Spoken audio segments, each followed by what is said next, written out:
Okay, say that again. What's there to say again? He killed No, your I wife. didn't. He was bragging. Afterwards he was joking and laughing and bragging about how she tried to get away. Laura saw it coming. She knew it was coming. You damn well better convince that jury. I'm going to tell you what's going to happen to you. They're going to kill your ass. This is John Makris, a Greek contractor living in Rowlett, Texas, engaged to a woman named Laura Grillo, with a wedding 8 days away and 3 kids at home. It was supposed to be the happiest chapter of her life. Got blood in the kitchen, blood down this hall. We got one down, shell casing on the floor. Laura Grillo was a 37-year-old mother of 3, living in Rowlett, Texas, and counting down the days to her wedding, scheduled for November 21st, 2015. Her best friend remembered helping her pick out her dress, ringing the bell in the bridal salon, soaking in every moment of the dream they had been planning together. 8 days before she was set to walk down the aisle, that dream turned into a nightmare. The bridal bouquet. There was no refunding that. So he decided to use it for the funeral. On the morning of November 13th, 2015, Laura was discovered dead in her kitchen with a gunshot wound to her left eye. Her feet were bare, and she was still clutching her purse and keys, signs that she had been attacked almost immediately after arriving home. Investigators initially suspected a botched burglary. A safe in the master bedroom had been broken into, and between $8,000 and $9,000 was missing. But there was no sign of forced entry anywhere in the house. Laura's autistic brother Brian, who lived with her and was deaf in one ear with significant hearing loss in the other, was home at the time, but had slept through everything. As detectives from the Rowlett Police Department worked the scene, one person stood out immediately: her fiancé, John Makris. Originally from Greece, Makris ran a home remodeling business. He told detectives that he and Laura had left the house at the same time that morning, before he headed to a Home Depot in Dallas County to meet 2 of his employees, Jesus Trevino and James Vieda, to pick up supplies. Both employees corroborated his alibi, and the store's surveillance footage appeared to back him up. On paper, John Makris couldn't have pulled the trigger himself. He had an airtight alibi, but detectives weren't so sure.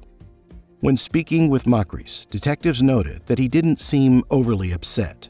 He wasn't reacting the way they would suspect someone to act after losing their partner just days before the wedding. And then came a moment that made investigators stop cold. When asked who lived in the house, before he had even been told that Laura had died, Makris said it was him, the kids, his mother, and Laura's brother. He never said Laura's name. Detective Jeff Freeman called it a huge red flag. Now, with suspicions quietly rising and more questions than answers, detectives were ready to sit John Makris down and look him in the eye. This is the interrogation. Hey, come on in. Have a seat. Pekanes. Akala. I heard you were Greek. I've been saying that all day. Yes, I am. How you doing today? Jim Holland with Texas Rangers. I've got a bunch of things to kind of explain to you. I'm guessing you probably have about 50,000 questions right now in your mind, wondering what's going on. Would I be right with that? I don't really have any questions for you, but I do want to explain the process and kind of explain what's going on and why you're here today. I'm sure there's some curiosity there. Before we begin that, in other words, before I begin a dialogue with you, I need to read you this form, and then if you agree, then I'll kind of tell you what's going on. Like I said, I really don't have a whole lot of questions for you. More or less, I was going to tell you things. I'm probably guessing that you got a bunch of questions for me. And so if I can answer them, then I'd be more than happy to do that. You steer the boat, okay? Right? You steer the boat. Right now, you're in custody, and you decide whenever you want to go, then take you to the cell. All right? If you want to visit, if you want to ask me questions, I'm game with that. If you don't want to do that, then at the end of the day, that's your decision. But I figure for now, you probably want to ask me exactly what's going on and kind of open myself up to you, and you can ask me questions, and I'll explain what we're doing here and why we're here. Cool? Sure. All right. And you steer the boat too whenever you want to stop, if you want to go to the bathroom, if you want to get a drink or whatever. If you get sick of hearing me, if you get sick of looking at me, then just let me know. Okay? You have the right to remain silent. Again, if you want to open dialogue and talk to me, ask me questions, do whatever. I cannot see very good. I have my glasses. Is that why I can have my glasses? Let me go ask him. Is there any way he could get his glasses so he could read the Miranda form? Is it in your evidence? Should be on my bag, I guess. It's in this bag. So, where are you from in Greece? I'm from Sparta. Sparta. Okay. Sparta. I had a college roommate who was from Greece. He was from Athens. He was a swimmer at University of Louisville. But I spent 3 summers in the islands. Ios, Santorini, Pyros, Crete, Mykonos. Man, I'm trying to think. Pretty much anywhere out there I've been. You spend any time in the islands? No, when I go home, back home, I usually stay home. Yeah. How's Sparta? Nice or not? It's pretty nice. I spent 3 summers in the islands, and I've never been on the mainland. And everyone I know who's Greek keeps telling me, well, you're messing up, you need to go to the mainland. But, man, the islands are just... I like the islands. Very nice. Yeah. Probably the greatest meal I've ever had in my entire life was on Santorini. Just unbelievable. But I'm going, I was there 25 years ago, probably the last time. So I started going there. A lot of things have changed. Well, I heard, because then the drachma was worth, was like $3 million to $1 or something. So... No, it was never like that. So what... 3,000? What would it be? It was something crazy. No, it was like about 300 drachmas was about $1 back before they changed to euro. 25 years ago. Oh, I don't know, about 25 years ago. When I went, I know the economy, the dollar was crazy. And it was so cheap. I mean, I could go there and have breakfast, lunch, dinner, and get a hotel for, it was probably like $5. Well, 25 years ago, yeah. Yeah. It was very nice. And the swordfish and the lamb was pretty incredible. Mm-hmm. Very, very good. Love the Greek kitchen. Open in, walk up, see what everyone's cooking, what there is, pick it out. Mm.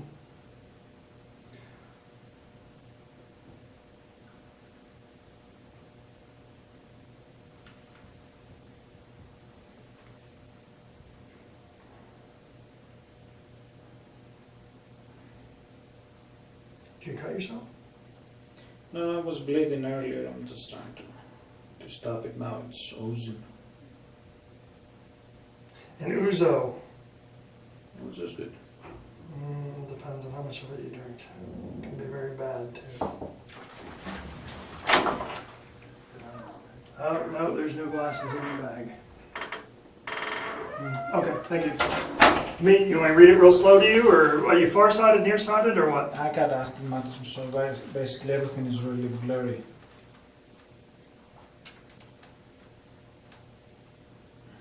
So you need me to initial everywhere? If you want to open up dialogue, in other words, if you want to ask me questions, you want me to tell you things, then yeah, if you agree to that. At any time you don't want to talk to me, you want to end things, then all you need to do is tell me and we're done.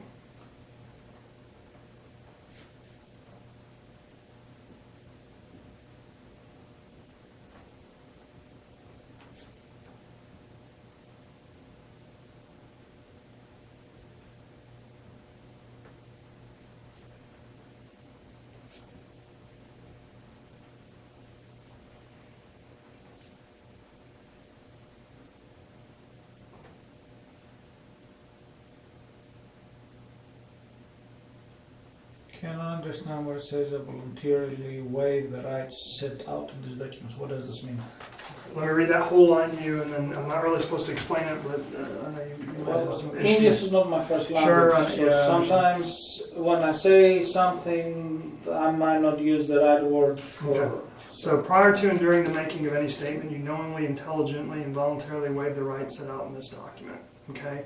Basically what you're saying is when you sign this and agree to it, you're agreeing to open up dialogue with me. Okay? In other words, I don't have you an undergrundy. You know what an undergrundy is? No. Okay, I'm not giving you a noogie. You know what a noogie is? You know, you put something in your little brother. Yeah. All right, I'm not giving you a noogie. I'm not sticking a gun up to your head or anything like that. In other words, I'm not making you say something or sign this. So you're doing it of your own free will and fruition. So that's basically what that means. And like I said, if you don't want to do that, if you don't want to talk to me, if you want to ask me questions, then that's fine. You just need to tell me. But well, you can tell me what you have to tell me, and then it's like. Okay, so I need to initial here, I guess. Mm-hmm. If you have to sign there and then put your name over there.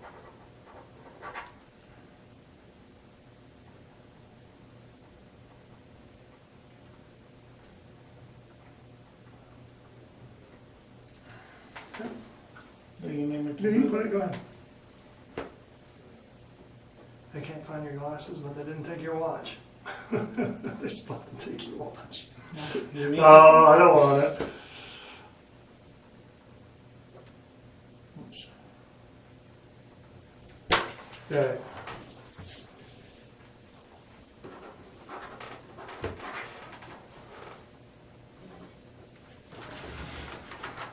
And let me, hey, do me a favor. Spell your last name. M-A-K like kite, Mm-hmm. R like Robert, I-S. And your first. My legal name is I-O-A-N-N-I-S.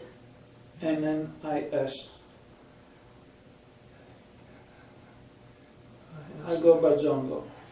Okay, and what's your date of birth? 040178.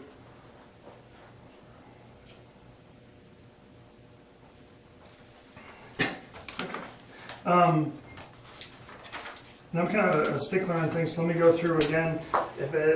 You steer the boat. You know what that means? You're the captain of the ship. So nothing happens in this room that you don't want to happen. You don't want to talk to me. You don't want to answer questions, and that's cool. All you got to do is say it, and we're done, and you go back. But I figured I would take this opportunity to at least kind of explain to you what's going on, and I figured you would probably have questions about what's going on. I'm kind of a pretty straightforward guy. I just kind of throw stuff out there. All right, so I just kind of wrap through it, and if I lose you or anything, then just stop me and ask a question. If you want clarification on anything, then all you gotta do is ask me. Okay, pretty straightforward. I'm not gonna lie to you or blow smoke or anything like that. Cool. All right. Number one, let me tell you about me. I'm Jim Holland. I'm a Texas Ranger, but I'm not just a regular Texas Ranger. Do you know what Rangers do? Not really. Okay, you met a Ranger in this case already. Yeah, somebody talked to me at the Roulette PD. Right, a younger guy. So I'm what they call a USIT Ranger. So there's about 120 Rangers in the state of Texas, okay? They do a bunch of different things, from murders to homicide to public corruption, you name it, and they do it, all right? From the moment Texas Ranger Jim Holland enters the room, he's in no rush. Rather than launching into accusations, he disarms Makris with small talk, bonding over grease, islands, food, and the exchange rate. It's a deliberate tactic. Build comfort, lower defenses.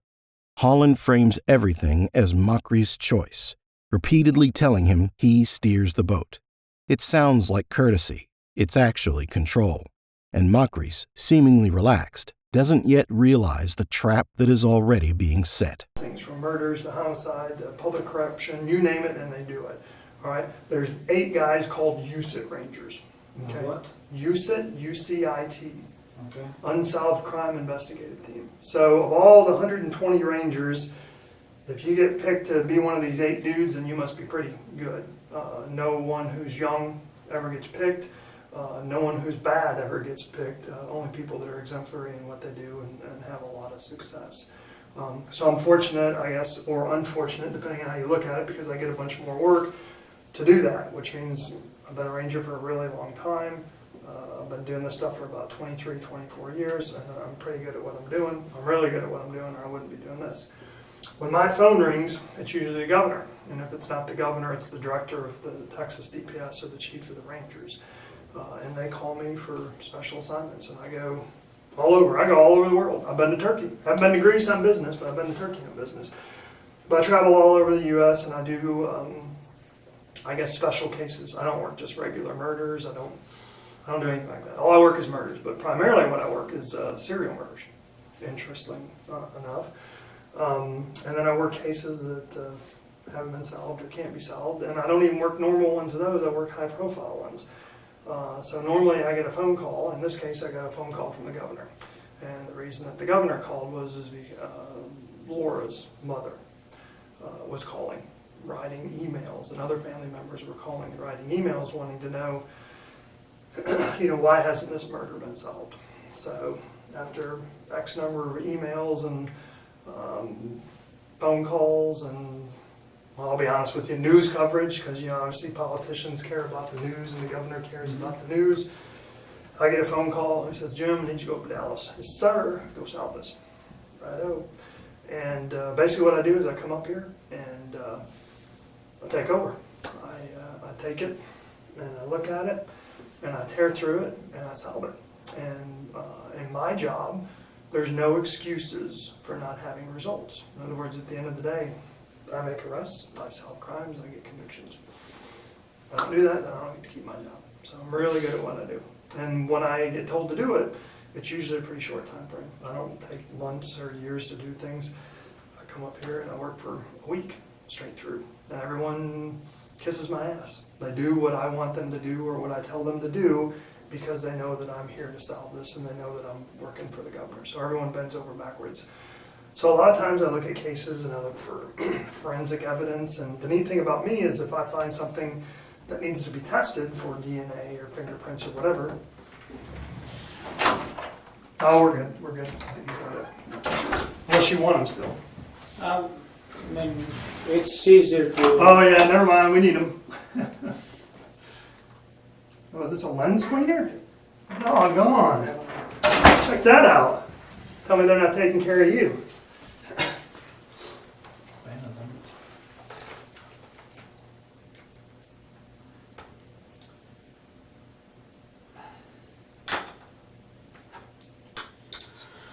Sorry, go ahead.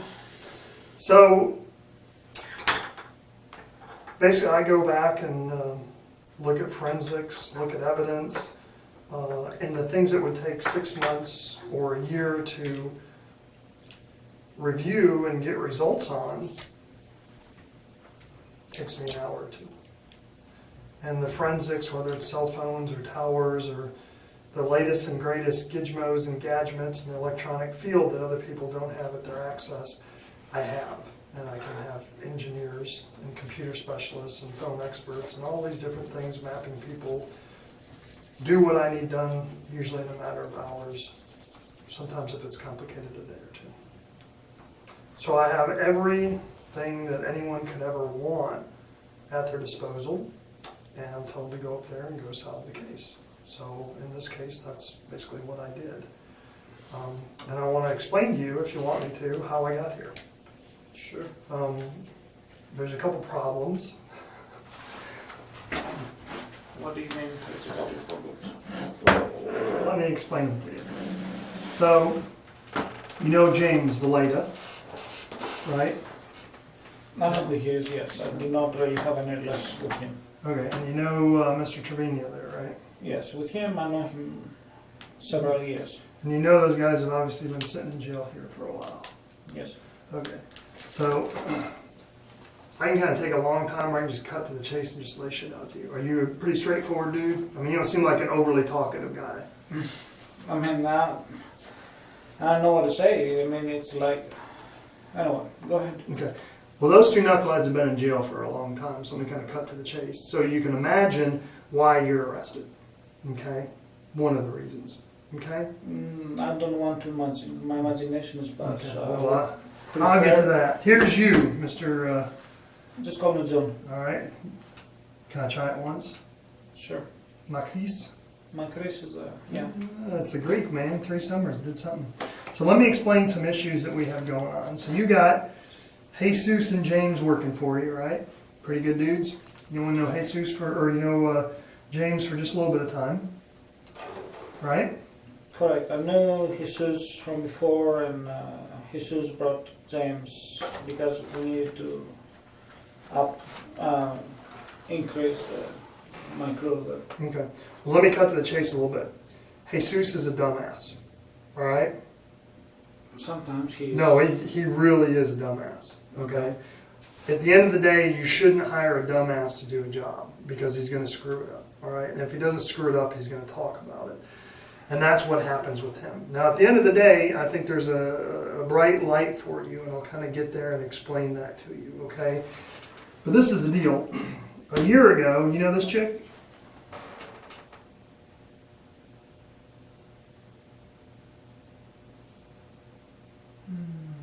What's your name, Lorena? Lorena Elizabeth Rodriguez. 215 pounds. She ain't so small. I bet she weighs more than you. I'm about 215 now. Yeah, well, there you go. You guys can wear the same pants. I'm not 100% sure. Okay, well, this is the deal. Her and Jesus, main squeeze, right? What does that mean? That means that they were, at a minimum, having sex. How's that? Okay. Okay. Apparently Jesus likes yes, big just girls. simple stuff, so I can... They were copulating. How's that? I don't know that either. Sex. I understand what you said there, what Liz had Oh, sex. okay, okay. So this is the deal. Jesus is sleeping with this girl, right? Hang on. I jumped ahead of myself. I hate it when I do that.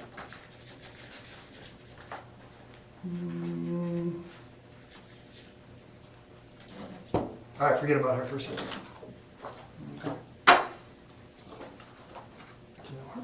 Duck. No. Sometimes it's hard to make a decision. Her.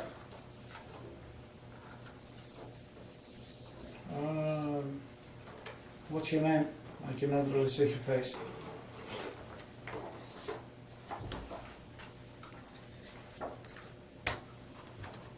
Still, I need to see your face. Or your name. Janet? Yeah, I know about Janet. Yep. So this is the deal.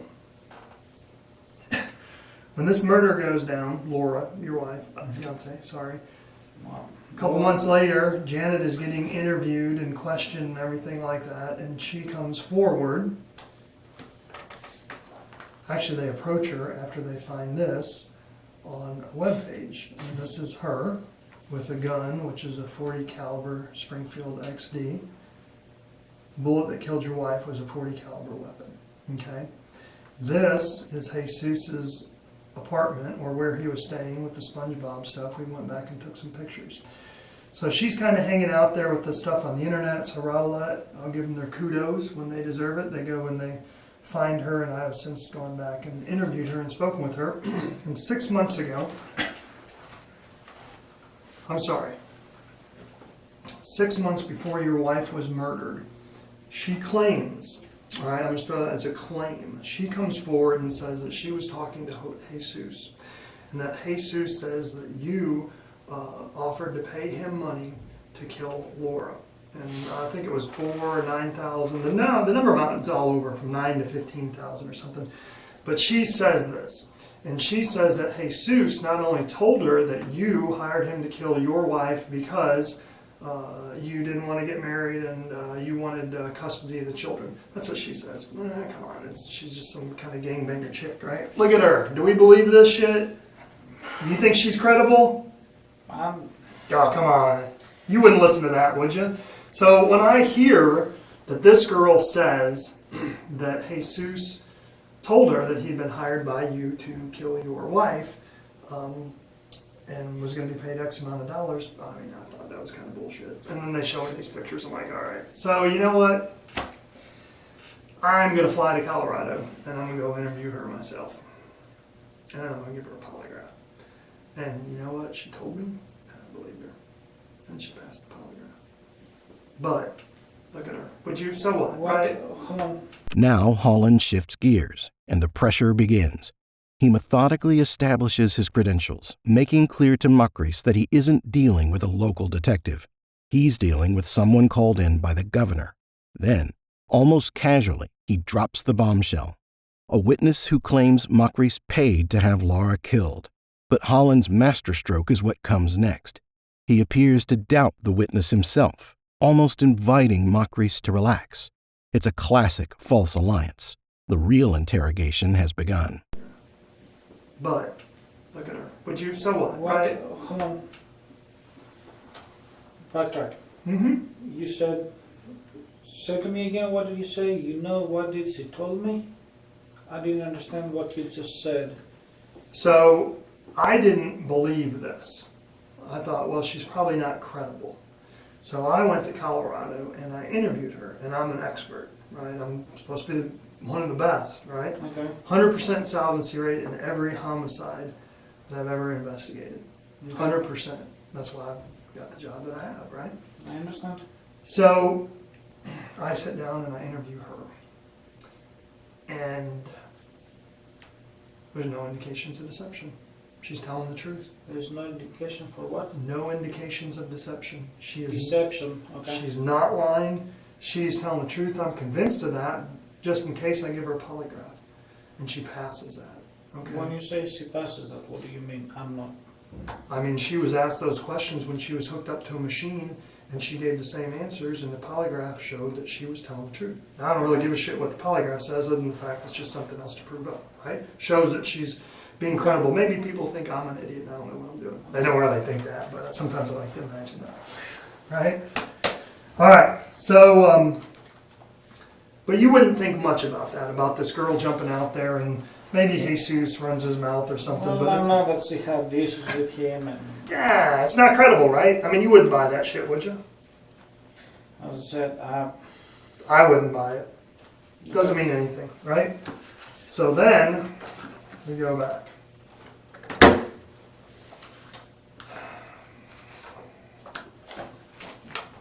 I come up with Big Girl.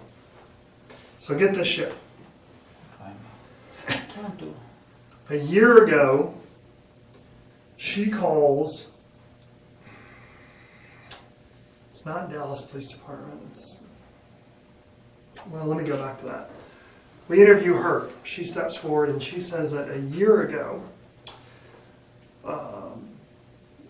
while she was involved with Jesus, she said that Jesus told her that you were going to pay Jesus $9,000 for killing your wife because you wanted to keep custody of the kids. I didn't have any problems with my wife. I'm just telling you what they're saying. I'm not here asking you questions. I just want to tell you what's out there. You should know what's out there, right? I mean, you want to know, don't you? Well, I mean, if You're you under tell arrest? Me, I guess you're going to tell my lawyer, so it doesn't make any difference, right? Yeah, you can tell them too. You can leave, you can do whatever. I'm just trying to explain it to you. If you want to hear it, then I Sure. will. If you want to leave, then let me know and we'll bring someone. So, I would want to know. If I was accused I of do something, I want to would know. want to know. I wouldn't want to know what's out there. I'm the guy to tell you. So, she says that a year ago, Jesus told her that he was going to get paid $9,000 to kill your wife because you wanted to keep the children and you didn't want to get married. Or you just wanted to keep the kids. And she goes into a little bit of detail about what he was planning to do and why it was going to happen.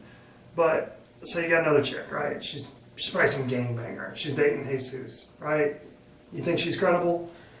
Well, Jesus was dating a lot of chicks, so. Right. So he's just running his mouth, right? I mean, she's probably just making shit up. She's coming forward after the fact. She wants to be famous. She wants to be on Entertainment Tonight, right? Yes. Okay.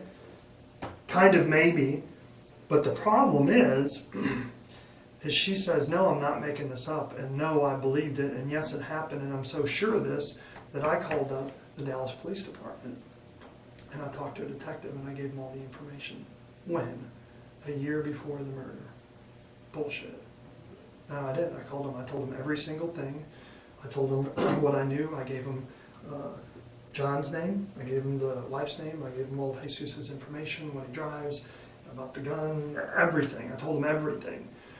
I said, okay, well, let us look for that report. We don't find it. There's no report. She never called Dallas PD. But guess what? A day later, they find the report. Not only did she call them, and not only did they take a report, but the whole thing was recorded, right? And then they handed off to a Department of Public Safety, State Police, CID agent who works intelligence hits. And he starts looking at it. I don't know, his wife got sick and his mom died and kids had scarlet fever. For whatever reason, he didn't really do shit with it other than opened a file, ran your name, runs your wife's name, pulls up your house on Google Maps, and runs Jesus. A year before your wife dies. Now, there's two people that are saying the exact same thing, and one of them is memorialized a year before. Is what? It's recorded. Okay. There's a record, there's reports, there's documents. It's not made up, it's not bullshit. How would she know this is going to happen? Two chicks. You know this dude? Yes. How do you know him? Manuel brought him to help with some work randomly. Mm-hmm. And what did he do? Whatever, just helping Mm-hmm. stuff in the houses. How long before your wife's murder? It's been a while. Mm-hmm. So, brain surgeon, Mr. Trevino, reaches out to him and says, hey, this is the deal, dude. John's going to pay me $9,000 to kill his wife because he wants to keep the kids. And I need 2 drivers, and I want to see if you'll do it with me. No shit. So we bring him in. He doesn't necessarily want to talk. The problem is he get caught up in a conspiracy to commit murder if there's any chance he has anything to do with it. So he lays out this whole story. I mean, everything. Planning what was going on, why it was bothering him, why he wasn't going to do it. All this shit. He lays everything out. So it's getting interesting. Now we got 3 people saying the same thing. Know him? Juan Salazar. No, I do not know that guy. Another buddy, right? Mr. Trevino's got all kinds of buddies. Guess what he does with him? He goes to him and says, hey dude, this is the deal. My boss is paying me 15 grand to whack his wife so he can keep the kids, and I need a driver. Would you be interested in doing it? Shit you not. Same thing. He comes in, he gives an affidavit, a statement, he swears to it. Now we got 1, 2, 3, 4 people saying the same exact shit. Boom! You know him? Doesn't seem familiar. Guess what he has to say? Who is that person? One of your boy's friends. I'm sorry, is that his brother? Oh, that's his brother. His brother. Yep. And guess what his brother said?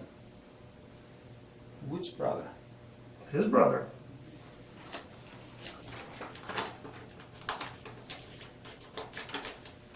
Mr. Trevino's brother. Do you know he had a brother? I know he have siblings. No, Mhm. but that picture does not look any familiar at all to me. Well, guess what he says? He steps up because he gets in a bind and he's getting ready to go down on another deal and he wants to help himself out. So he reaches out and says, hey, you know that murder that Rowlett was working? Yeah. Guess what? My brother approached me. He offered me a gig to do that murder with him. We were going to get paid, I think he said he was going to get paid $4,000. I knew about everything about it. We were going to get 2 cars. We're going to get dropped off. We're going to do the hits. We're going to wipe it all out for John, his boss, because he wanted custody of the kids. But at the last minute, he cut me out. Because A, he wanted all the money, and B, because he made a statement that if there's any kids in the freaking house, he was going to kill them too. And he says that Trevino told him, if you kill any of the kids, then we're not going to get the money. And so Trevino, he says that his brother cut him out because he knew that he's kind of a hothead, and then if there was kids there and he was going to go down for it, that he would kill them. So he said, no, you can't bring it. I'm just going to take care of it. What are we up to now? I don't know. 5, 6, something like that? Know him? His face does not look very familiar to me. Guess who What's he his is? name? We're going to ask me all the complicated questions. David Arredondo. Oh, I think I might have these 2 pictures mixed up. David Arredondo, I know that is Manuel's brother. Mm-hmm. I know him, but his picture seems very... I think it's the first time I see that person, but... So David says that, and then this guy, let me swing that back around. He comes forward. Oh, and you're probably wondering, how do we come up with all these names? What do you mean? I mean, how are we getting all these people that are coming forward and getting information from them? I mean, they're kind of gangbanger types. It's not like they're going to just jump out there. That's your job. Well, yeah, but guess who makes it really easy? Mr. Dumbass. Because guess what he does? He's got an app on his phone to record all the conversations. Yeah, no, I'm the one who told him about this app because I use this app for my clients. I bet you know how to turn it on and turn it off, don't you? What do you mean?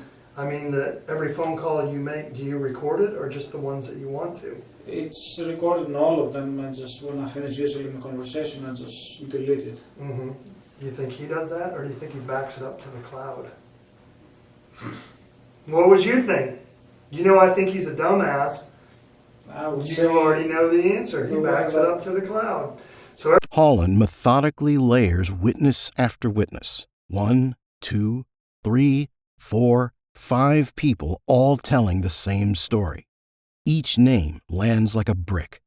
But Makris holds steady, deflecting each one as unreliable. Then Holland reveals the detail that changes everything. Trevino had been recording his own phone calls and backing them up to the cloud. Suddenly, this isn't just word against word, there's audio evidence. The walls Makris has been quietly building around himself are starting to crack. So every phone call that he's ever made, outgoing and incoming, is backed up to the cloud. Well, because of what I do, pretty good at what I do, right? Back in the cloud. Oh yeah, do you think Rowlett thought about that shit? Nope. But you think I did? They said, yeah, he tossed his phone the day after. We don't have shit. It's all in the cloud. Guess who has all that? All these conversations. How do I know about these people? How do I know about the guns? How do I know about all this shit? Because dumbass recorded conversations with you. Recorded. A week ago, I started working this case. Within 24 hours, it was pretty much done. Presented the facts to a grand jury on Tuesday. Not for arrest, but for indictment. I'll explain that. For what? Indictment. I'll come back to it. Okay. Brother, you know what he said? Dude comes up. He's getting paid $9,000 to do a hit. He needs a driver. He'll pay him $4,000. 1, 2, 3, 4, 5, 6. Is that 6 or 7? I lose track. I don't think it really matters. Doesn't. When I say he's a dumbass, I'm dead on. Okay, but I want to keep going. I want to Sure. prove that I actually know what I'm doing. Right? Then of course, if you're going to shoot someone, all right, and you're smart enough to get rid of the clothes and the gun, all right, you should also get rid of the backpack that the clothes and the gun are put in. Because when you shoot someone, even though you don't see it, there's something called GSR, gunshot residue, and there's blood splatter because it's high speed. When you hit something, and even though you can't see, you watch CSI, Miami, any of those shows? Sometimes I've seen that. So when you shoot someone at close range, the splatter comes back at you. And if you're wearing a black hoodie when you do it, all right, you're going to have the victim's blood on you. Now, if you get rid of the black hoodie and the black pants and the black tennis shoes that you're wearing, it can be pretty good, right? Because you can just get rid of it. But the problem is, if you put all that shit along with the gun that has blood on it into this backpack, do you know what the Locard exchange principle is? That's fascinating. Locard is this French scientist. He's an absolute genius, right? He comes up with this theory back in 1823. Same year, mind you, that the Texas Rangers came to be. And the Locard exchange principle is fascinating. It's that when two objects touch, this table and that phone, there is an exchange. Part of that table goes onto this phone, and part of this phone goes onto that table. That makes sense, yes. Smart dude. French scientists, don't screw with the French, right? They're smart. So Locard exchange principle, if you take the bloody black hooded sweatshirt and the black pants that you're wearing and the gun that you shot this person with and you stick it all in that backpack, right? And then you take out that stuff, and you take the gun, you put it in little pieces, and you dump it in one spot, and you take the clothes and you dump it, let's say, at a job site, right? In a garbage can. You're pretty smart for doing that, right? But if you put all that shit in this backpack, because of the Lacard exchange principle, then there's a transfer of evidence. So where do you think this backpack was found? I don't know, I'm trying to see the around what. It was found in James's motel room. Okay? Okay. And who do you think James said this backpack belonged to? Jesus. Yes. Right? And who do you think that all these other knuckleheads, 7, said this backpack belonged to? From where it's going, I'm guessing Jesus. He's the dumbass, right? And what do you think they said that Jesus always kept in that backpack? His .40 gat. You know what gat is? No, sir. Gun. His pistol. Okay. How did you call it? A gat? You never heard that? It's like gangster shit, man. Gangster. I'm Come not on. in any gangster stuff. Mr. Trevino, he wants to be a gangster. His problem is he's not. He's in kind of a bind right now, and I'll explain that to you. He's got this thing. He likes to tell people that he's part of Mexican gangs that work for drug cartels, but he's really not. It's not a big deal when you do that, but when you do it and you're in jail, it's not so good. Because those people don't like people saying that they're them. And Yes. you know, they're in a Mexican drug cartel gang for a reason, right? And if you're not, you're saying that shit, they take that stuff personal. Anyway, back to Mr. Trevino's backpack, which is found in James's motel room. Take that out. Rowlett PD does a good job and they secure that, but guess what they don't do? What would you think? That exchange of... The card exchange principle, right? But the Ranger, smart son of a bitch I am, I looked through that and I said, did y'all do GSR on it? Did y'all swab it? Did you do DNA? Did you do S strand? Did you do Y strand? Did you do all the different strands that you could think of? All these high molecular $50,000 tests? What are you talking about? Right? Right? Okay. But hey, I'm the man. Governor picks up the phone for a reason. So I go down there and I see that picture. And what do you think the first thing that I do is? Tell them to do all the stuff, I guess. Tell them my ass. Takes Or me an you. hour. I'm Takes sorry. me an hour. I drive over there. By the time I'm done drinking my double latte from Starbucks, they got that shit done. They're calling me up. And guess whose DNA is in the CODIS database? Do you know what CODIS is? No. Combined DNA Indexing System. It means if you're a shithead and you get arrested, they take your DNA. They run a swab of your mouth and it goes into this giant computer base. Okay? That's so when you get out of jail, if a shithead commits a crime and he leaves his DNA at a scene, all the police got to do is test it and they have a hit. All right? Because he's a knucklehead and he's been to prison, we keep his DNA because we know he's going to commit more crimes. So as soon as I run this, what do you think I get? I hate to guess. Not 1, 3. I mean, if you get 1 or 3, I mean, if it's his backpack, then isn't His DNA would be in should it, be right? Yeah. What about his sweatshirt that was in there, right? He wears it, so his DNA's on it, and it's going to be inside the backpack. Do you think your wife ever walked over and bled on that? I mean, did you ever see your wife walk over to Mr. Trevino's backpack and cut her wrist and No. bleed inside No, of it? of course not. No, she wouldn't do that. That'd be silly, wouldn't it? Of course. Well, absolutely, and that's why I've concluded that the blood that is inside here, whose DNA matched to your wife, came from the gun in the sweatshirt. The gun that he used to kill her and the sweatshirt that he was wearing when he did it. Wow. The card exchange principle. Bloody interior of backpack with GSR gunshot residue, his DNA on it, 7 different people saying that it's his backpack, GSR from the gun, and your wife's blood inside that backpack. What would you conclude from that? But he's guilty. That Hell he's the yeah, one I who did it. Some bitch did it. Shot your wife. Problem is, we can stop right there, right? End the show. We got him. Boom. 7 people saying that you hired him to kill your wife. If it was 1, okay, 2, 3, 7. Can't ignore that.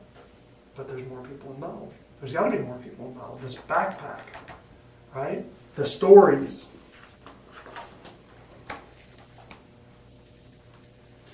Your cell phone, okay? Another piece of advice.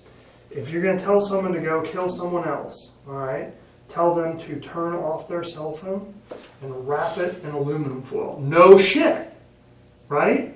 Why? Because do you have to be on your cell phone for it to be tracked? What do you mean? I mean, No, I didn't understand your question or your statement. if you have a cell phone, do you have to be talking on it for me, the police, Big Brother, to know where you are? I don't think so. Nope. It's probably you can try. Holland is now burying Makris in evidence and doing it with almost casual confidence. The cloud recordings, the backpack, the lockered exchange principle, Laura's blood found inside Trevino's bag, 7 witnesses, DNA, GSR. He presents each piece like a man who already knows the ending. But Holland isn't finished. He pivots to cell phone tracking, a clear signal to Makris that his own movements that morning were never as invisible as he believed. I think so. It's Nope. probably you can track it at any time without me being on it. Unless it's wrapped in aluminum foil. Okay. Pretty smart. That's the only thing that'll cut the signal off from the tower. But when you look at your phone, you see the bars, the tower bars, you know what I'm talking about? Yes. They go 1, 2, 3. We use those, tower strength, signal strength, with a trajectory from the tower. In other words, if you're standing right here and the tower is right here, you're an engineer, you went to 2 extra years after high school, right? To be a civil engineer? Okay. Then you know about trajectory and angles. Yes. Based on that Can signal strength. pinpoint your location. Exactly. And so you know what this does? It pinpoints. Can I call him dumbass? Is that okay? Is that all right with you? Because he is. So it pinpoints dumbass's signal at James's apartment, motel, sorry, there's a difference. Picking him up and then driving. Can you show me where your house is on there? Okay. Yep, that's it. You know why that X is there?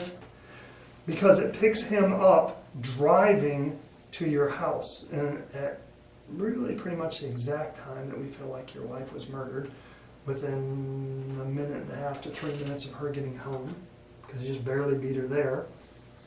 His phone is tinging at your house.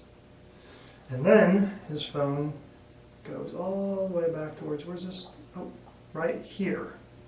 And it stays there for just a little bit, and then it goes to, where's that Home Depot at? Out here. There. This is where he came and met me. Yep. Right after he killed your wife.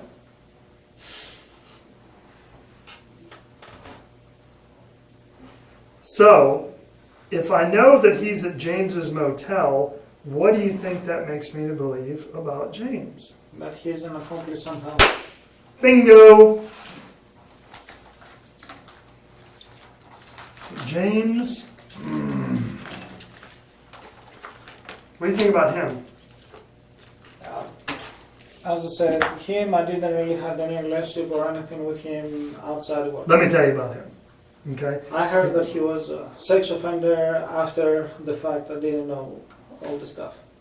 He's not a big, hard-time criminal. He was messing around with a girl who was 16 when he was 19. It was consensual. Other than that, he's got no criminal history. Definitely not a killer. Definitely not the dude that you want to drive. Okay? Someone who doesn't do very well in jail because he doesn't want to be here. He's very uncomfortable with it. And as soon as he finds out that Mr. Trevino there, who now has hits out, right, because he's saying... So what? People want to hurt him because he's not really in this gang that he claims to be in. Oh. So he wants to get out, all right? So as soon as he finds out that he is implicating him in this murder, then he decides to come forward. And he comes forward, and he says that about 3 weeks before your wife's murder, he meets with him. He offers him a job to drive because you're going to pay him money to kill your wife because you don't want to lose custody of the kids. And he comes to work for you. I'm just telling you. Do you want to know? I figure you want to know. I do want to know. I would want to know. I would want to know. How I'm going to lose custody of my kids when I have a very good relationship with my... Dude, whatever. I'm just telling you. It's not a question and answer time. I'm not asking you questions. I'm just telling you. I want to tell you what's out there. okay?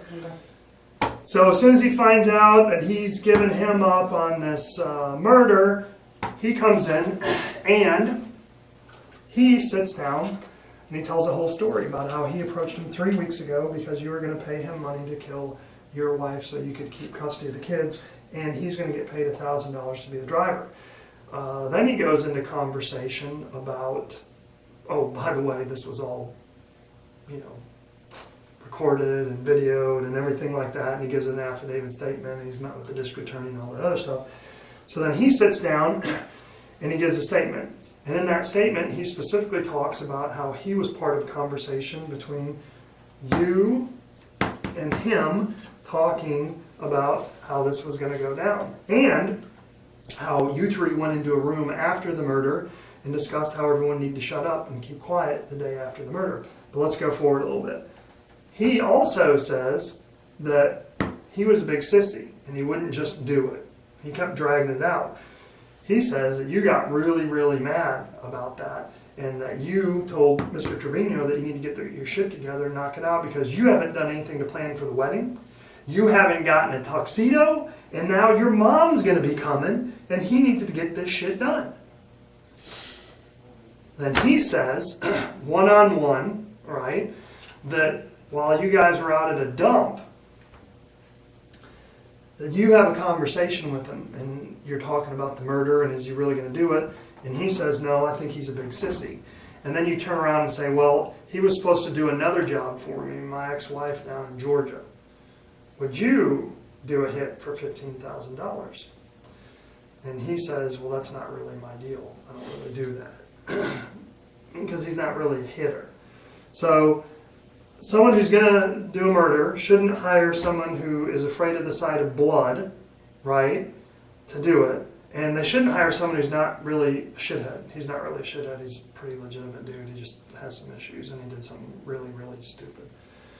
You shouldn't bring him along for the ride, and then you shouldn't have a conversation with him about it. Now, you can blow off everything that he said, and you can blow off everything that he said, but the deal is these two have been separated, and they were both interviewed, and they both said exactly the same thing. All right? You paid him to have your wife killed. Now, these two, who's admitting to doing the murder, the gun, the clothes, phone conversations, everything. All right? I did it. He drove me there. That'd be one thing. But they have no reason to do that murder unless they're getting paid. And I got 7 other people saying that they paid them. And these two are completely separate and they're telling me the exact same freaking story. And they haven't had an opportunity to get their story together. And they both tell me what was said in that bedroom the day after your wife was murdered. Okay? Now, you have choices, my friend, okay? Because this looks really, really bad for you, all right? And that's why on Tuesday, this was presented to a grand jury. Do you know about the American legal system in a grand jury? I have no idea. Anyone can be arrested. Man, I could write out a probable cause affidavit that you committed murder, okay? And I could arrest you for it, just like that. I just, boom, and a judge signs it, okay? But I'm guessing by now you know that I'm just not this ordinary cop, right? Mm-hmm. I'm different. I'm anal retentive. I'm ADD. I can't help it, all right? I go overboard on everything. So I grab all this shit, all my forensics, all my phone stuff, all my statements, all my you name it. I grab everything and I present it to a grand jury.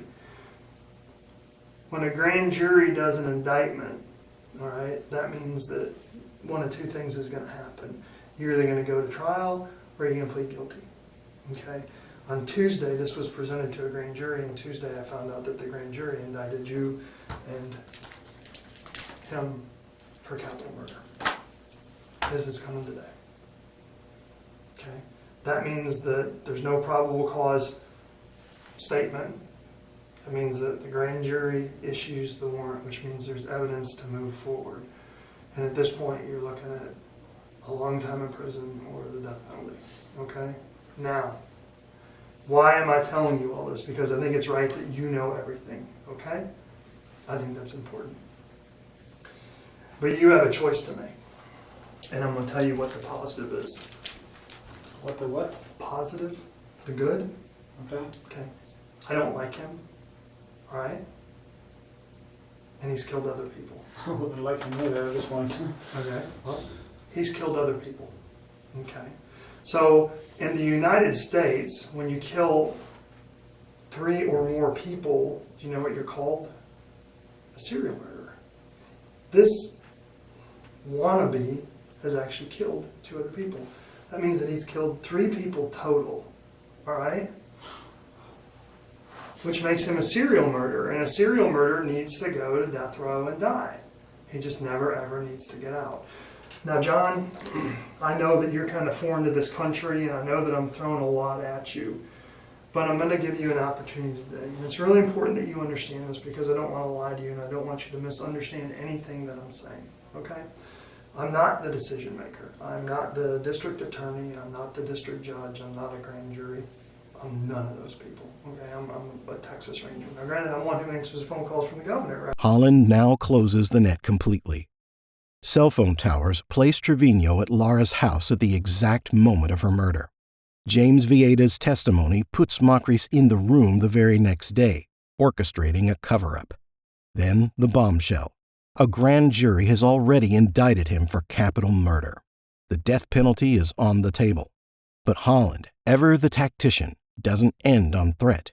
He ends on opportunity, dangling the possibility that Makris still has a choice to make. I'm one who answers phone calls from the governor, right? Mm-hmm. Don't carry his bags, just answer the phone, do what he asks me to do. But I'm a Texas Ranger, I'm not a decision maker, okay? After we meet today, I'm going to go upstairs, because we're also in the Criminal Justice Center here. And I'm going to go over, I'm going to meet with the district attorney, and I'm going to tell her exactly how this interview went, and she's going to ask me a bunch of questions about it, okay? And you've got to make a decision as to what you want to do or how you want to proceed with things, okay? This country is very interesting in that if people show remorse and if they're sorry and they beg for forgiveness, all right, and they tell the truth, things tend to go better for them. If they tend not to do that, all right, then this is a death penalty case, and that's what you're looking at. And if you're not afraid to die, I understand. Really, I'm not either. But the problem is you have to sit on death row for like 12 to 15 years, and it's a really, really horrible existence, okay? And I don't think that I don't know who you are. I'm really kind of trying to figure you out, and I'm honest. I'll be brutally honest. I don't know if you're a sociopath, if you're a psychopath. And I kind of looked into it some more, and I don't think you're any of those things. I think that you felt like your wife was cheating on you, and I think that you thought your wife was not a good mother, and I think that you were probably right, and I think you felt like she was going to leave you and she was going to take the kids, and I think that you were right, because I think that she was going to. I think she was going to marry you so she could get half the business, and she was gone. And you know that, and I know that. No, I don't. That's what I believe. No, I don't believe that for Laura at all. I mean, no, I don't believe that. I did not think that Laura will. I mean, the business was hers anyway, so it doesn't matter me getting married with her or not. So that's, I mean, I had no. Then why, John? Why? Because you just didn't want to get married? Because you wanted to No, I didn't have a problem to get married. I mean, I tried to get married with her for at least 3 years. Mm-hmm. I loved her. I still love her. I mean, it's, you know, I love my kids. When they took my kids away, it's like killing me. It's. Well, right now, you have an opportunity, because number one, you have an opportunity to ease the pain from them, okay? And there's something called consideration, all right? And I'm not, again, the deal maker, but I can tell you, you move forward with this stuff and these people testifying against you and everything else, and you get the death penalty, okay? This thing about consideration, okay? The best thing going here, and normally you know how this works, it's the person who hires that they're really after, all right? But you don't have a criminal history. You've never been in trouble before. No, I mean, It's a pain in the ass, right? So, they're not really, you're like there, yeah, you need to be punished, but this guy, he's bad, he really needs to go to death row, okay? So, at the end of the day, I think that you have an opportunity, and your opportunity is to be honest, to ask for forgiveness, all right, and to cooperate with all this and move forward and hope for consideration. And I'm not going to sit here and lie to you. I'll tell you what's going to happen. with this stuff, if you end up going to a trial, you're going to get convicted, you're going to get the death penalty. Okay? Period. I don't think you want that. I don't think your children want that. I know that they wouldn't want to have to deal with that. But if you are sorry, and I don't want to put words in your mouth, but if you're sorry for what happened and the way things happened, all right, and if you want to tell that story, then I will go to the district attorney and I will tell her that you cooperated with this investigation and that you made a really, really bad mistake and that you're sorry, but that you gave up the information about these two and specifically him, which is what she wants. And I think that gives you an opportunity moving forward. I can't promise you that. I'm not going to sit here and lie to you. But I think that gives you a really, really, really good opportunity moving forward. Okay? And it's your choice. It's what you want to do, but it's not going to be presented to you again. And I know that's a lot to be thrown at you, but I think you knew this. You're not surprised with this. You knew this day was coming. I mean, you're not freaked out. You're not nervous. You're nothing. I am nervous. I mean, it just... You know it's coming, John. You knew it was coming. Now you got to make a decision. You know what mitigation of damages is? No. It's when you screw up and you try to make the best of it. Okay? You screwed up, all right, and now you got to try to make the best of it. And let me tell you something else. Greek Orthodox? Mm-hmm. How did I know that? Christianity, all right, Americans, the district judge, the jury, the grand jury, and the district attorney are all good Christian people, because in America you really don't get elected unless you're a good Christian person, right? And what's a value that all Christians share? What's the number one rule of Christianity? Spread the word of God. Number two, you got to forgive. If you're a good Christian, you have to forgive, and it doesn't matter. I sat down one time, Catholic, right? I've got some Roman Catholic, some Greek Orthodox. I got a cousin who married from Chicago, a guy who's Greek Orthodox. Same thing, they just kind of left the Pope, right? Yeah. Same thing. So, what's the difference between a good person and a bad person? Does Mother Teresa make mistakes? Everybody makes mistakes. I don't care who it is. Pope makes mistakes, right? Hmm? Pope makes mistakes. Well, I'm sure he does. What's the difference between a good person and a bad person?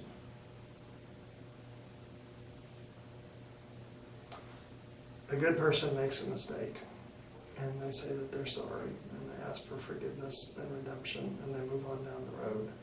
A bad person, he makes a mistake, he just keeps moving down the road. He never says he's sorry. He never asks for forgiveness. He never asks for redemption. Do you want to know who gets the death penalty? Those people. I put a lot of people on death row, and there's a bunch of people sitting there right now because of me. And people ask me, how do you do that? How do you sleep at night? Let me tell you how I sleep at night. Just do your job. That's about it. Number one, I didn't kill anyone. Okay, all right. Number two, I give everyone choices, and I'm legitimate with everyone. Good Catholic boy. All right, I can't lie to you. You know, I'd turn blue or something. You know, I have to go 50 Hail Marys and a couple of Our Fathers. It's against my beliefs. I'm honest, and I give you options, and I let you make choices. And at the end of the day, it's all about choices, John. All right? And you have a choice today, and you make a decision. And when I go to bed, and I tell my son this, when you go to bed at night and you lay your head down, you should be able to sleep with a clear conscience. If you did something wrong, you pray to God, and you ask for forgiveness, and you try to do the right thing the next day. You make amends for your mistakes, all right? I sleep at night because I give people the opportunities. Because the people that end up on death row because they made that choice. Not because they killed someone, not because they had someone kill someone, but because they made the choice not to cooperate and not to ask for forgiveness and not to say that they're sorry. Because when you go in front of that jury and you go in front of that district judge and you go in front of that district attorney and you step up there and you don't tell them that you're sorry for what you did, they're going to think you're a son of a bitch and they're going to want you to die. And that's just the way it is. How does this work out? It's A to Z, man. You know, A is walking out the door and Z is the death penalty. Do you walk out the door? Hell no. I'm not going to lie to you. Anywhere between A and Z is good for you. It's called damage mitigation. In other words, if you can provide information against them and the DA looks at it and offers you some type of deal down the road, then I think that's a good thing, and I think that's your only hope in life. The problem is you got 3 different suitors to that deal, right? What? 3 different people. There's 3 people. Everyone's going to point fingers, all right? They already have. So, if you make a decision, if you want to say you're sorry, if you want to talk about this thing, if you want to talk about how he killed your wife, how you paid him to do that, how that went down, then I will take that to the district attorney and I will talk to her and I will let her know that A, you told me that you were sorry, and that B, you're cooperating with the investigation. And what does that do for you? I think hopefully that takes the death penalty away.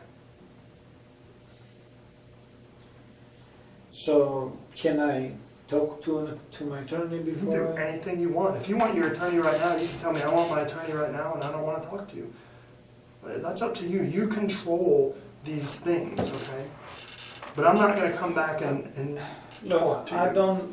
I don't know how this thing works. I don't know how the legislation works. I don't know anything about the legal system in the United States works. And this is where I would like to talk to somebody.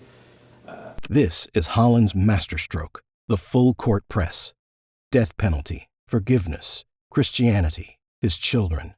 He weaves every pressure point together, framing cooperation not as betrayal, but as redemption. He even appeals to Makris' Greek Orthodox faith, presenting confession as the only path forward. For the first time, cracks appear. Makris quietly admits he loved Laura, that losing his kids is killing him. Then, at the critical moment, he asks for an attorney. The interrogation is over. To talk to somebody Okay, and let me explain something real quick, all right? about this, because I really don't. Okay, let me explain something real quick. There's a couple different things you can do right now, okay? You can completely turn me off forever. In other words, I'm never going to come back and talk to you again by telling me, Ranger, I would like to talk to my attorney and I don't want to talk to you anymore, and then I'm never, ever going to come back and talk to you again. I'm done, okay? And that's your right, and you can do that right now if you choose to. You can say, I would like to take a break, maybe we could talk later. I would like to go back to my cell or be booked in, and maybe we can talk later. You say, I never ever want to see you again. That's your choice.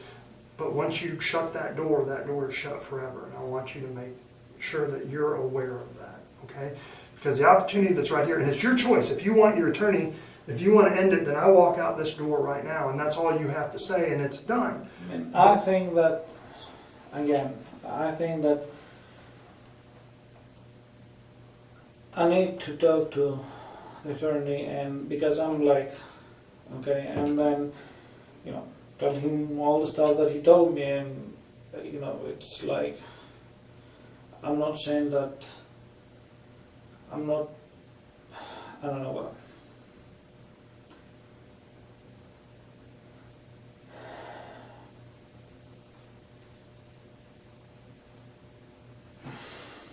I don't even know how to. Okay. If you want an attorney, then you just tell me that and we're done. And I'm going to go talk to him again next, right now. But that's your choice. If you want an attorney, then you need to tell me that, though. You need to say, I want my attorney, I don't want to talk to you right now. If you want to just end the interview, you can say, I want to end the interview. That's your choice, okay? That's your legal right. Even though you're not an American citizen, are you? I don't know. I'm a resident. I was Okay, actually applying for a citizenship. Okay, but because you're in America, it doesn't matter if you're from Mars, you have the rights that the Constitution afforded to every American. Even though you're not an American, you still get those rights. And that's your choice. But you decide that. If you don't want to talk to me, if you want an attorney, then you tell me that, okay? If you want to just end it and stop it, then that's fine. I'm just telling you where I'm going next.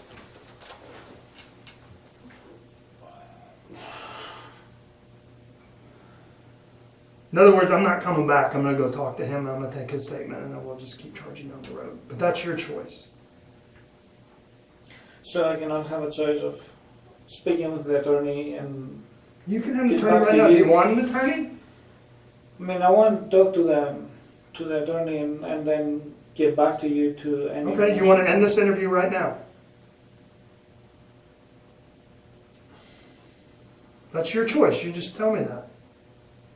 I mean, you're kind of saying it like it's a big question, or you're throwing a bunch of things out there. So I'm not sure how to take it. I know it's a big deal, But I want to make sure that we're on the same page. Of course, it is a big deal. I mean, you're telling me that, basically admitting that I hired him to do the murder. That's what you're telling me. Am I telling you to admit that? No, I already know that you did that. I'm giving you an opportunity to tell the truth and come forward and to ask for some type of consideration for doing the right thing and for helping me to make sure that this guy goes to death row. That's what I'm talking about. There's not a question of if you did this or you didn't do that. I already know the answer to it. I already know that you hired him. I know that he drove. I know that he's an idiot. I know that he pulled the trigger. Okay? I already know those things. It's not a question, all right? I'm not asking you questions. Did you do that? I already know the answer to that. The question is, what do you want to do? If you want your attorney, then we'll end it right now. That's your choice. If you want to provide information and try to help yourself out, then we can do that too. It's up to you. I don't need you to do that, okay? This case is done. When I say I know what happened, I know what happened.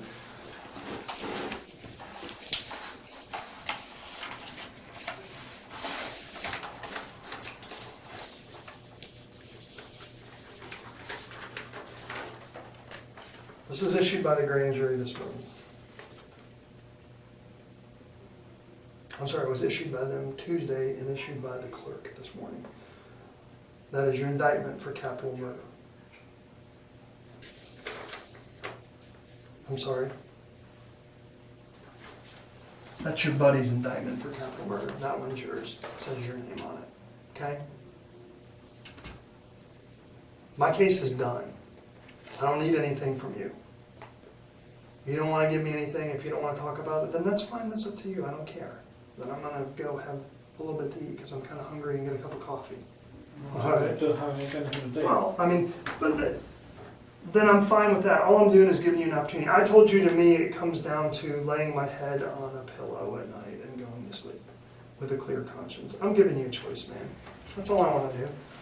Good Catholic boy. I want to get on with my life. I want to have a clear conscience. All right? You make your own decision. You just let me know what you want to do.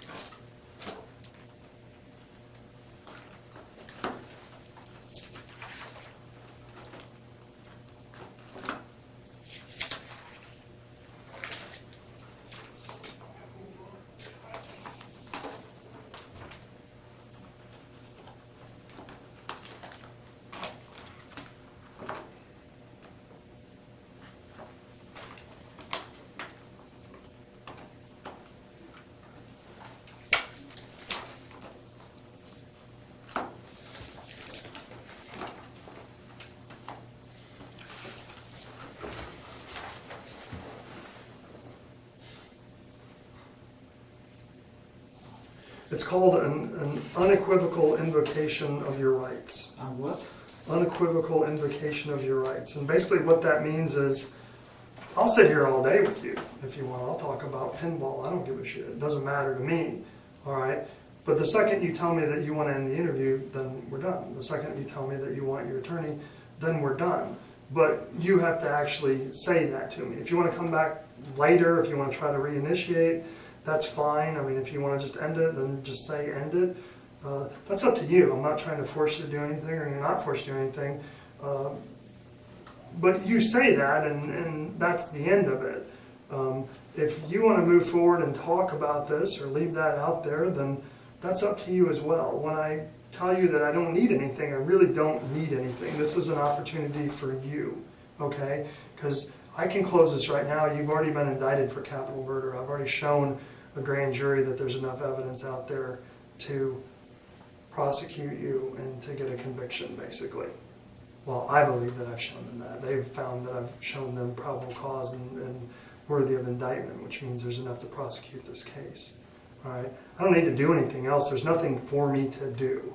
My fear is you're going to walk out of this room and Mr. Trevino is going to sit down in here again, and he's going to lock into his story, and he's going to tell me again that you ordered this hit, and now, well, then it's just easier for me to keep going on down the road. And there'll be a point where the district attorney, honestly, doesn't really want me to talk to you again. Because why? She's got a death penalty case on you. Why? You don't want to help yourself? Then no, screw it. It's up to you. She's looking for remorse. You have a woman who's the district attorney, all right? So killing the mother of children is going to obviously bother her, all right? But I'm doing this interview because this other person who's killed 3 people bothers her more. But she's not going to lose any sleep. This case is done.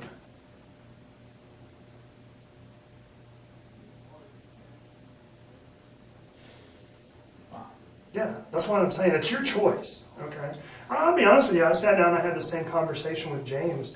I said, James, it's your choice. I said, I'm going to do this. I'm going to tell you exactly what there's out here. Boom, I laid all this stuff out to him. I told him what Trevino said. I told him why Trevino said it. I told him I didn't believe some of it, and then we proved all it up. It was corroborated. I've got the forensics. I've got the blood. I've got everything. I don't need anything from you, James. However, James, you have an opportunity to help yourself out. I'm not making promises, just like I'm not making promises to you because I'm not that deal maker. I'm not the decision maker. I'm just a little wheel in the cog, but I relay messages, all right? James made a decision that he wanted to help himself out because he knew that he made a mistake. James laid out everything that happened, and then James ended the conversation with, I'm sorry, would you please express my remorse to the district attorney's office. I know that I made a mistake. James has got a pretty good outlook ahead of him. What? Outlook. Things are looking good for James. We're a forgiving society. We are, all right? You kill your wife, but you know what? Or you hire someone to kill your wife, but people can still forgive you for it because that's who we are. A Judeo-Christian society. We have to do that. We have to forgive no matter what you do, no matter how bad it is. We have to forgive. And I know that sounds corny and hokey, but it's the God's honest truth. Because we're Christians. You're a Christian. Right? I am. Yeah. Well, you made a mistake.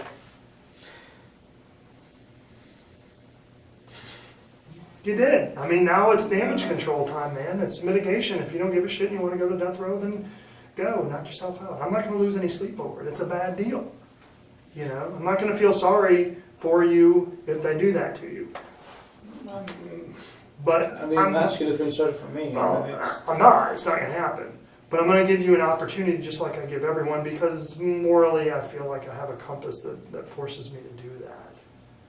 But that's up to you. You know, you did something really bad and now you have an opportunity to try to make things better and to say that you're sorry. And at the end of the day, if you decide that you don't want to help with the son of a bitch who stuck a gun to Laura's head and killed her at point blank range after she tried to get away and grabbed her and pulled her back. Say what? Oh yeah, she saw it coming. She tried to take off. Oh, he was laughing about it. Having a good time talking about how he killed her and how she tried to get away. Dumb bitch tried to get away. Turned around and tried to run. Oh, okay. Say that again. What's there to say again? He killed No, your I wife. didn't. He was bragging. Afterwards he was joking and laughing and bragging about how she tried to get away. Who Laura was trying to get away? Laura saw it coming. She knew it was coming. She starts trying to take off in her bare feet or socks or whatever and slipped a little bit and he grabbed her and spun her around and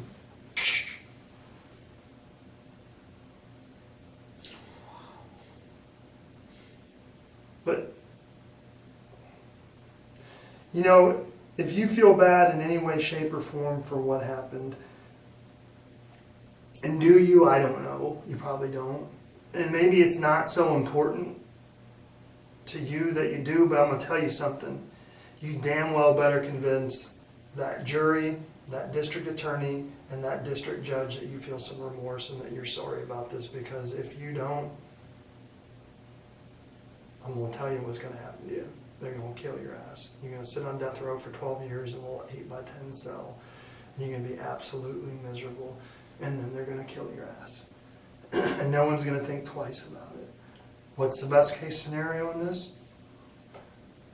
Say you're sorry. You're convincing. Beg for forgiveness. Provide information against knucklehead who shot your wife, girlfriend, fiancée at point blank range, the mother of your daughter. Maybe you get a halfway lenient sentence. Maybe you get to go to a work farm because you haven't done anything before. What? A work farm. Maybe you get to go somewhere, you get to be outside, you get to run cattle and do carpentry and work and everything like that. Holland pulls out every remaining weapon.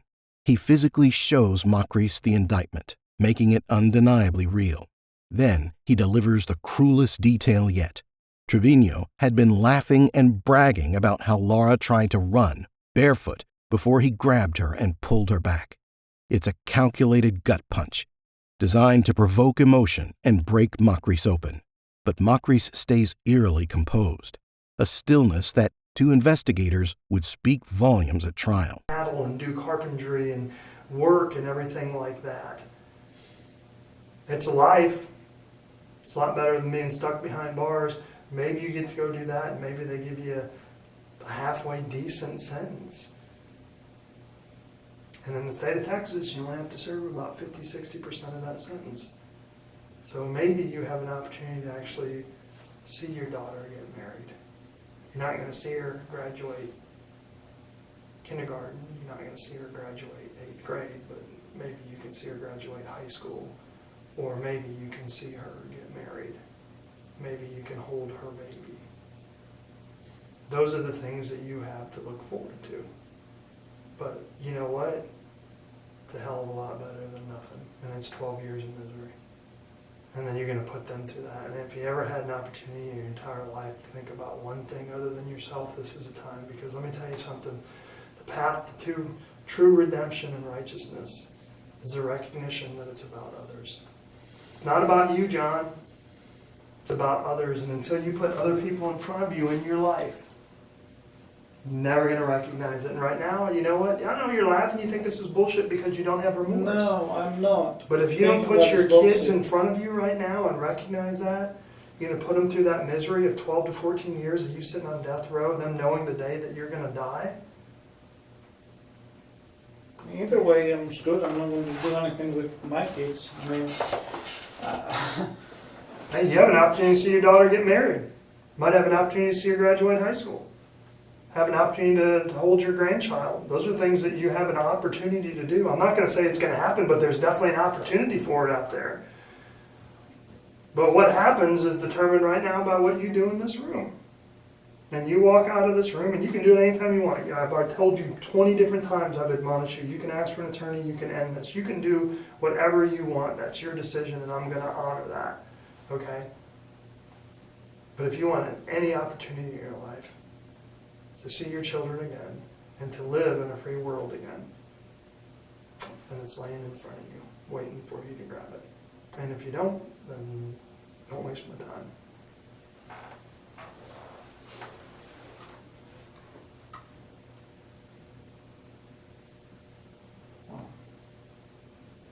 You need to convince those people that you feel some remorse, John.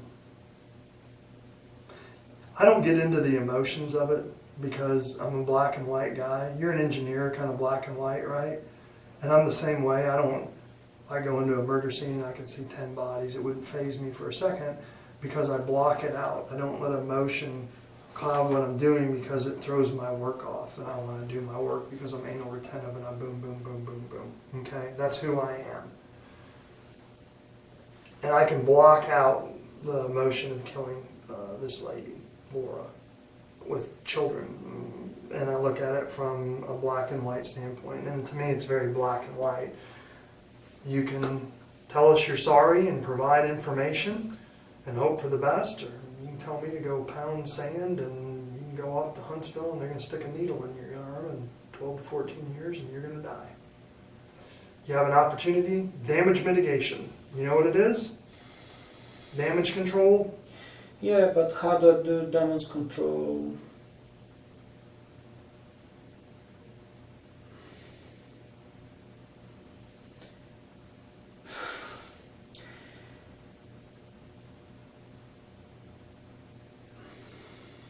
I'm trying to. You see what I said, because English is not my first language. Okay, things that they come out of my mouth, they come out sometimes the wrong way and getting incriminated against me, or be very easy to be twisted. There's not a whole lot of twisted here, John. No, Okay? I'm not talking about. I'm not talking about what you saw me. All right. Okay, I'm pretty sure you did before. If you bring it and show me all stuff, you've done your due diligence. I have, thank you. Okay, So that's not what I'm guessing or I'm saying, or I don't know however you want to call it. You know what I mean. And that's not what I'm saying. I'm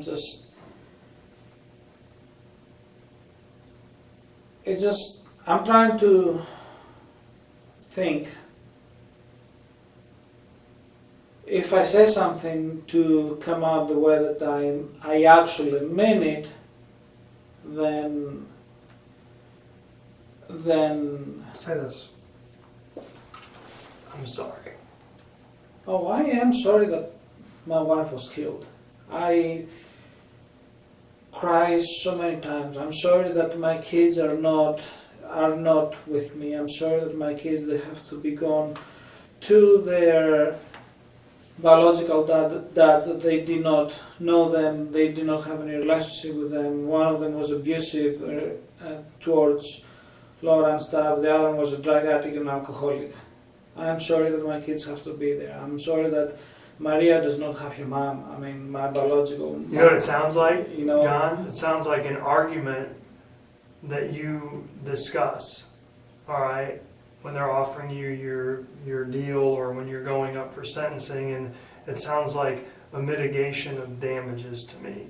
In other words, it sounds like it's probably better to have you outside in the free world taking care of your children sooner than later, okay?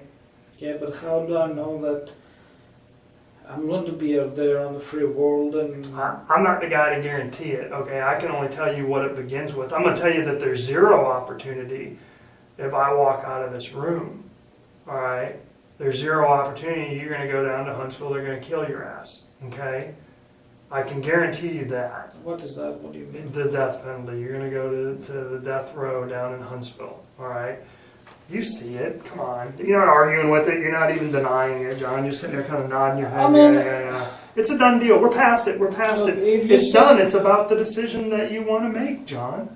There's no arguing this. I don't want to argue with it. I don't really want to discuss it with you. I just told you what I have because I think it's fair that you should know everything that's stacked up against you. And I think more than anything, what I wanted to tell you is I wanted you to know how much of a dumbass Trevino was, because if anything, it should motivate you to help make sure that he gets the death penalty. Right? He screwed you over. You go to hire the dumbass, and he tells 7 different people that you want him to kill your wife because you want custody of the children. He tells 7 different people that how much money you're offering. But I didn't hire the dumbass. That's my problem.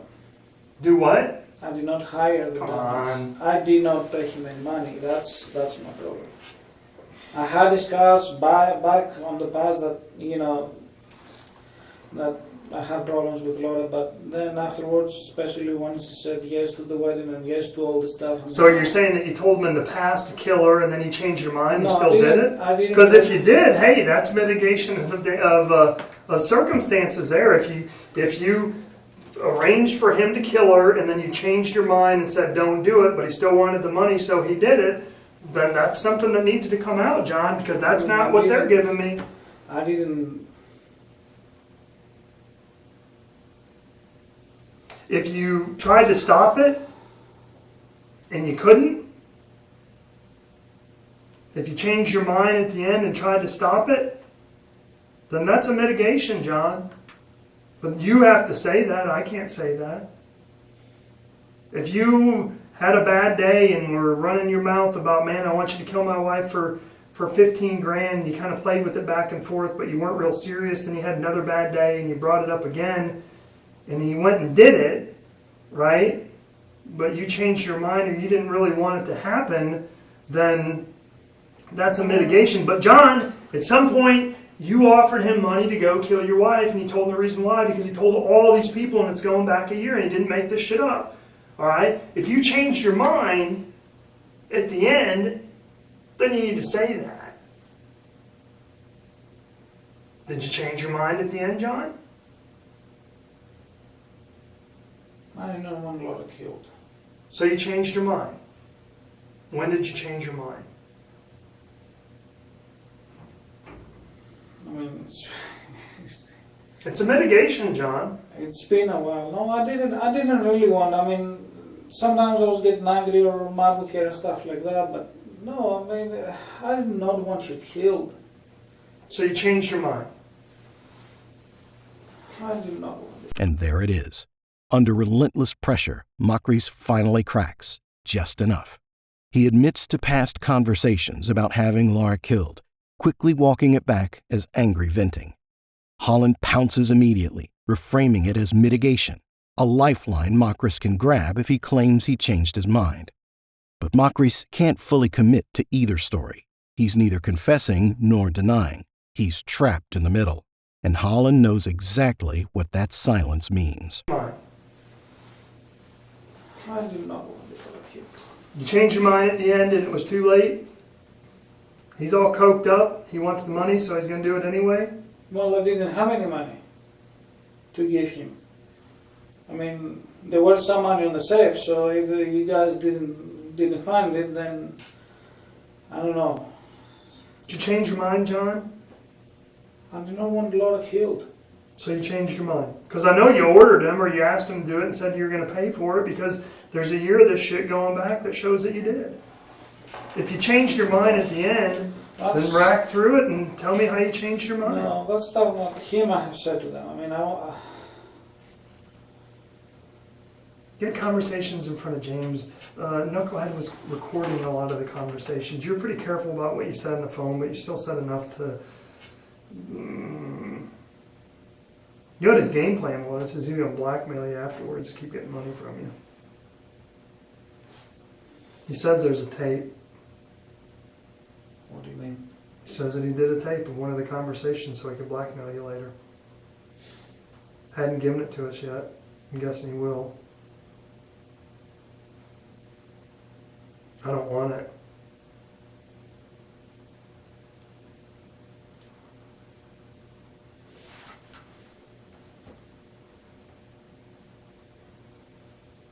It's going to be pretty screwed up. He's going to step in here, give the rest of the information, provide this tape, and he's not going to get the death penalty. Probably get a decent deal. You're going to run down to Huntsville and you didn't even pull the trigger. Sounds like you even changed your mind at the end of the day. If you change your mind, you just need to say it.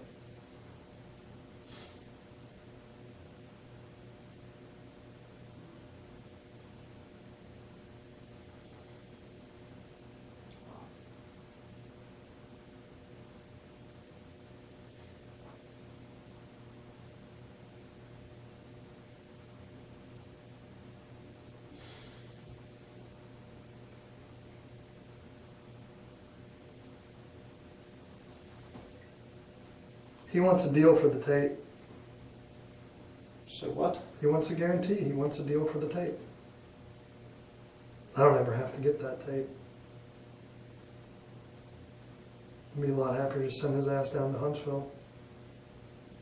Say that again? I would be much happier just to send him down to death row.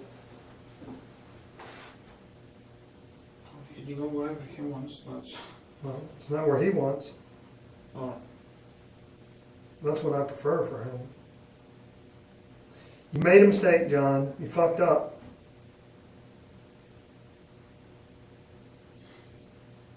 You did. Now you just need to make the best of it. I know that sounds stupid, but I'll tell you what. How old are you now? What, 38, 40, something like that? 38. 38 years old, John. How long do you think you're going to live? I have no idea.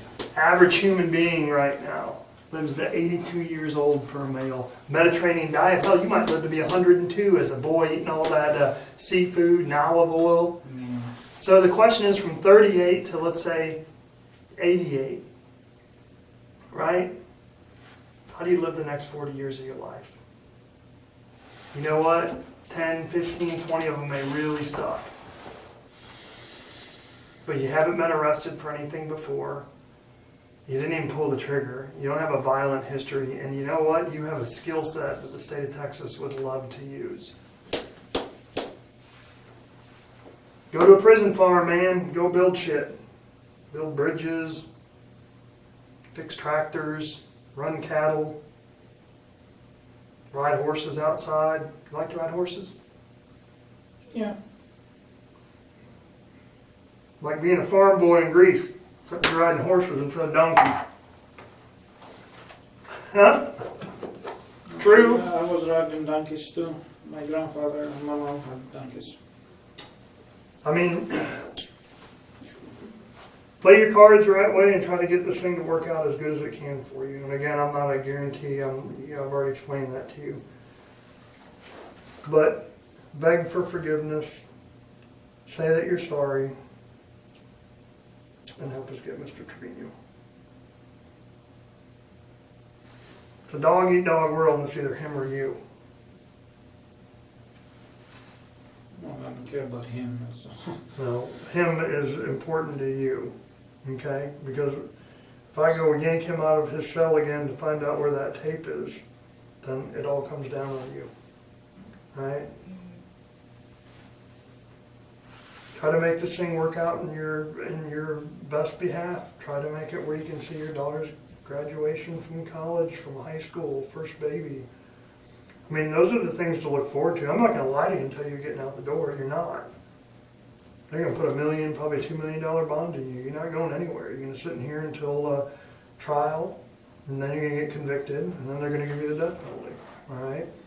But if you choose to ask for consideration and try to help yourself out, and if I take that to the district attorney, I'm guessing that you would probably be able to avoid that trial. I'm guessing, I'm not the decision maker, and that there would be an opportunity for you to, plead to some type of sentence that would be a hell of a lot better than spending the rest of your life in prison. I mean, okay, you told me plead some kind of sentence. How do I know what's... I have no guarantee for you. Would you like me to lie to you and tell you, oh yeah, you're going to get 6 months in the county jail? You would know that I'm lying. I would be full of shit. I'm not going to say that because I already told you before I don't lie about this stuff. This is significant. It's a real world decision. I should be honest with you and upright and forthright and tell you the truth, and you should make an educated decision. John, there's no promises in this other than what's going to happen to you if Mr. Trevino comes in here and gives me that tape.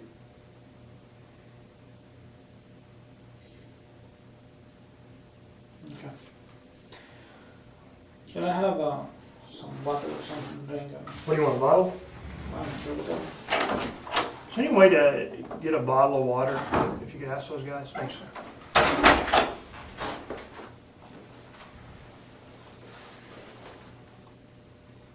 Can you just take me just over there and give me a little bit of time? You want to go sit back in the tank? Okay. You just knock on the door. If you want to talk to me again, let me know. And if not, then we'll take you up there. Thanks. He wants to go sit in the tank for a little bit. Oh, yeah. If he wants to talk to me, knock on the door and say you want to talk to me. If not, then he'll run you upstairs. Okay? All right. Thanks, John. Sure.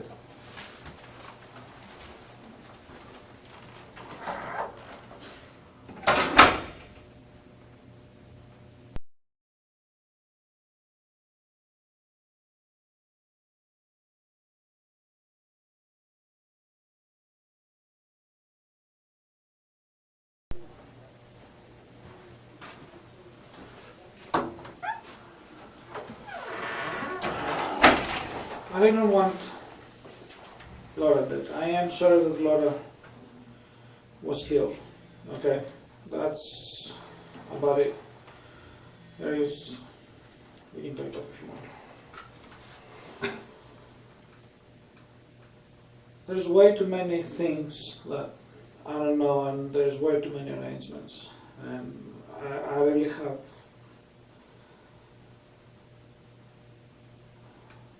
I really don't know how to act or react or anything like that. Okay? I know you cannot give me an advice of what? Of anything because of the position that you are, and I respect that. I can tell you what I think.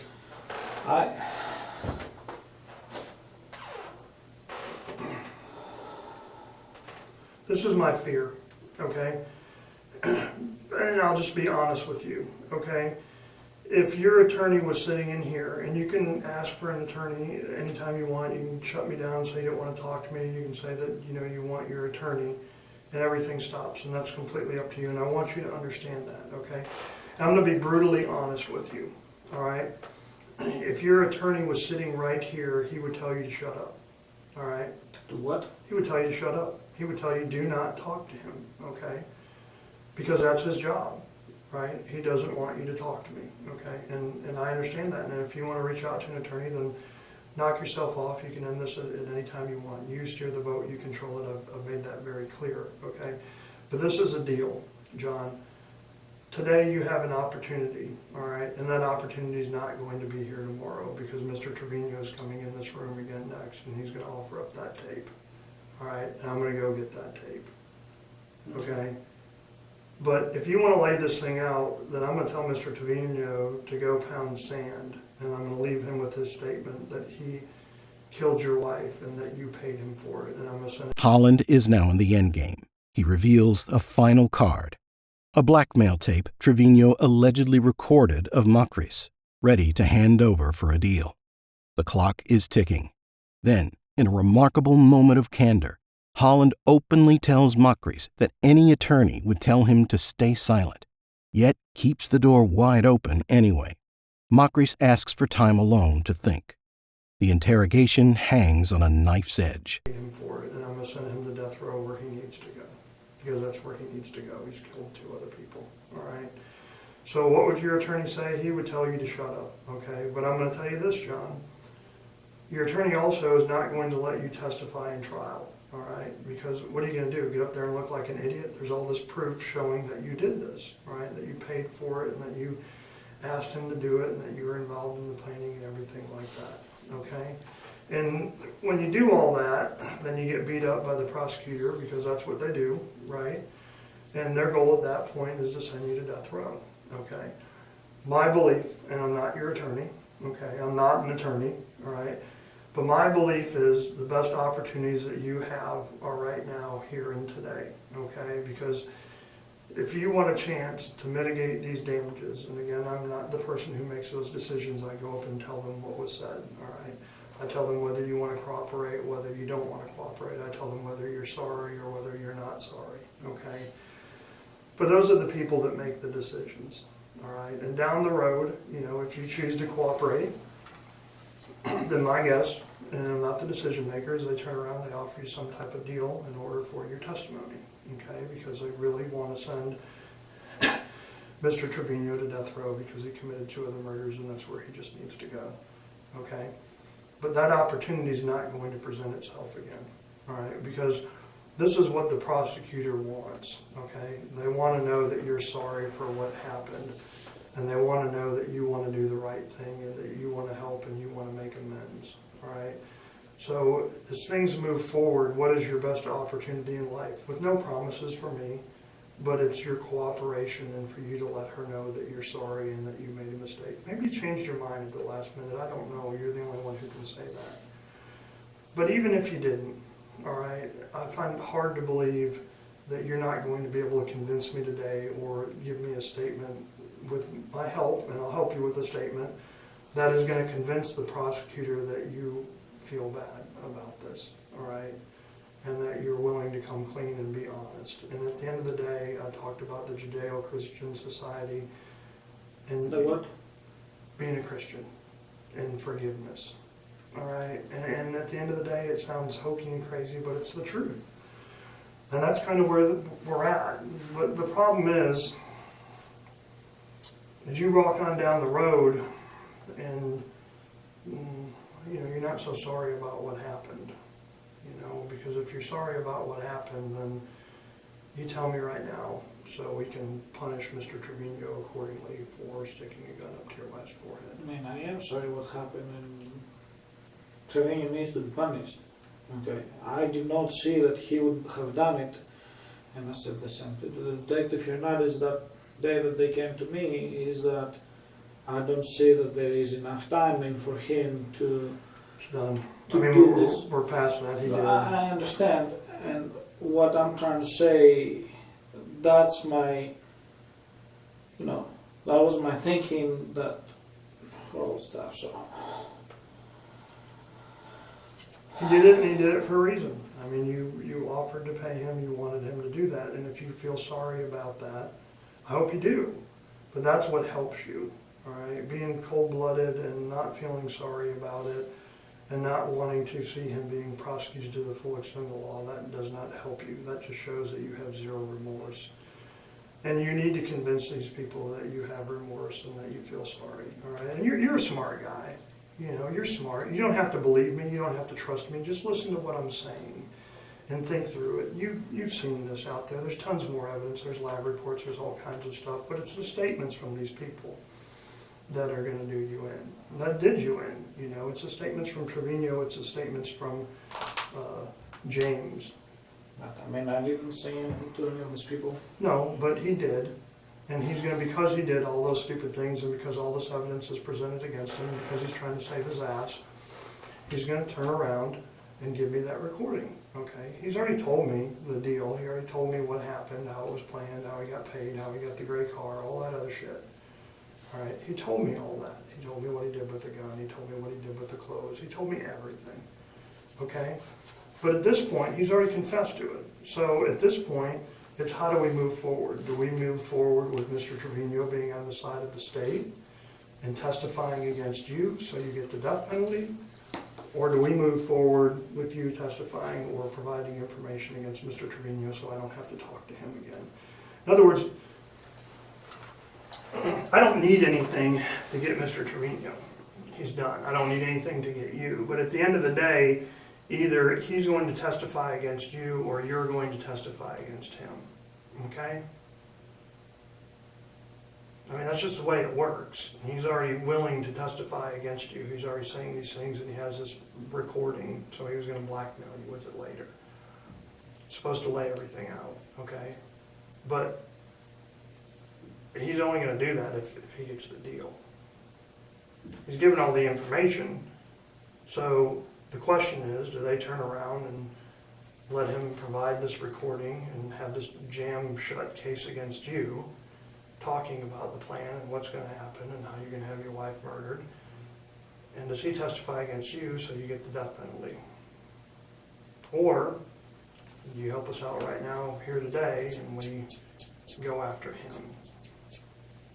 So it's, you know, an egocentric world, and you do what you need to do to survive. Well, That's well, you got to think about your kids, man. You got to think about your future. I am thinking about my kids because I mean it's like, okay, so let's say I go to jail or whatever. What's going to happen to my kids? I mean, there are two older ones there with their dads or whatever. What's going to happen with Maria? I mean, that's what I'm thinking. I mean, I don't know any of this stuff. I don't know. Well, would you rather that she stop working? I mean, and would you rather that she visits you in jail and you get to write to her and talk to her on the phone every once in a while, and that you have at least an opportunity to see her graduate high school, to hold her first baby? Because that opportunity's out there. But if you don't want that, then, you know, that's up to you. I mean, it's I don't know. It's just too much for me. I mean, it's just whatever Trevino said to whoever against, you know.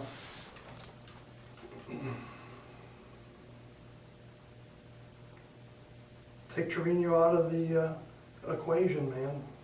What do you mean? I mean, you provide information against Trevino, right? Down the road, you plead to some type of deal. And it doesn't really matter what he said against you as long as you tell the truth, right? And then you control your destiny for the most, as opposed to him controlling it. Because right now that's, I mean, the lucky thing in this is you have a decision to make. I mean, it's a good thing that he's killed 2 other people for you. Because if he hadn't, then we wouldn't be having this conversation. If he hadn't, then we would have just booked you in and... How do you guys know that he killed 2 other people? I mean...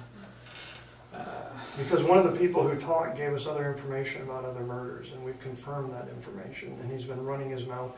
You think that your wife's murder is the first one that he ran his mouth about? No, he's an idiot. But that's your opportunity, and normally you wouldn't have that opportunity. You know, normally the way this works is the state's going to go to him and offer him some type of deal so he'll testify against you so you can get the death penalty, but you have an opportunity here. You know, they're more interested in getting him than you. So and at the same time, you have an opportunity to do the right thing, John. But it's mitigation of damages. I mean, there's no... I need him to get punished. That's fine. That's sure. No, that's fine. He needs to just... How do you feel if you go to death row and he's out of jail in 15, 20 years? I don't know. I mean, he's only screwed you over at the end of the day. Well, that's the start of my life. I'm getting screwed over by everybody for my whole life. So that's... You know what I mean? It's just...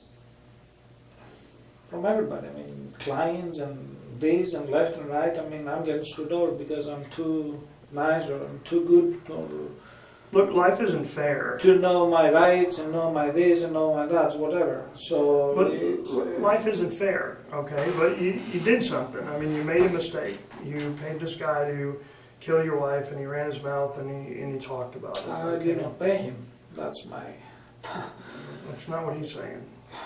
Well, I mean, he says I did not pay him.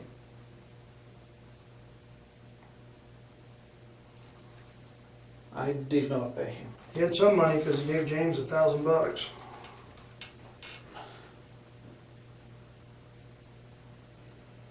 But that's your decision. But I'm telling you, you know, at least you have some options. You have some. It's a gamble. I mean, you're kind of rolling the dice and everything. But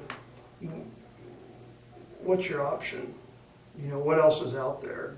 Go to Huntsville and sit in an 8x10 room and use your toilet for your sink for the next 12 years until they stick a needle in you. I mean, that's not a whole lot to look forward to. You know what? Prison sucks, but because of your record, because you're not a violent offender, because you don't have prior convictions, because you don't have a criminal history, I mean, I think it's fairly opportunistic for you, and because you have a skill set that people would want, there's a really good opportunity that, you know, you can go to some work farm and not have that bad of a life. And, you know, let's say you get 30 years. Well, then you end up serving 15 as long as you don't kill someone in prison or beat someone up. Or let's say you get 20, then you serve 10. Or, I mean, you know, I don't know. But you at least have that opportunity. This is the reason why I think that I need to speak with an attorney or whatever because, I mean, if I say, for me, basically, because I did not tell Trevino or I did not give money to Manuel. Okay, if I say that, oh, I gave money so I can hope for something like this, then it's like I'm incriminating myself. You understand what I'm saying? I don't know if it makes sense. That's... Well, and you say that word, you know, I think or I want. You know, I may want an attorney, and that's your decision. I mean, that's what America is. You just tell me. I mean, I think I need to speak with somebody that is a third person, you know, that is not me and is not you, so I can see, I don't know,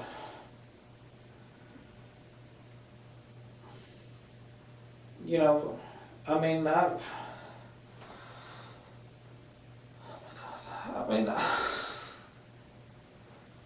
you know, I haven't done anything wrong. I did not pay him, so